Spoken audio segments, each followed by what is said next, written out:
আমাদের বদভ্যাস। 2 টুকরা গোস্ত যে চাইছে দিবার আগে 18 টুকরা কথা কয়। হ্যাঁ কয় 18 টুকরা। ইতানের অভ্যাস এডি নিয়ে হোটেলে বেচ চালাইব, এডি এগুলার ব্যবসা, এগুলা আইসে কর্তিকা। হ্যাঁ লাইনে লাইনে বেড়া বেড়ি আইসে আছে, দিয়া কুল পাই না। এত কথার চাইতে তুই বেড়া দিস না। বেড়া তোর মতো 2-4 বেড়া না দিলে আল্লাহর এই বান্দা বান্দি মরতো না। দিস না বেড়া তুই। বেড়া কথা বোঝেন নাই কথা? হ্যাঁ এত বেলা দিস না বেড়া তুই। 2 টুকরা দেওয়ার আগে এতগুলো কথা বললা। আল্লাহ তাআলা আদেশ করছেন, আল্লাহ তাআলা তুমি দিছিলা তো আল্লাহর জন্যই। আল্লাহ যদি সেটা উঠাই নিতেন, কথা বলেন না কেন?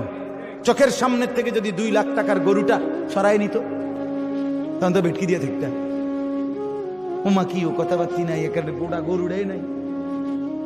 এমনি তো গেছিল 2-4-10 টুকরা, অন্তে গোড়া আস্তা গরুই নাই। তখন কি কেরম লাগলো?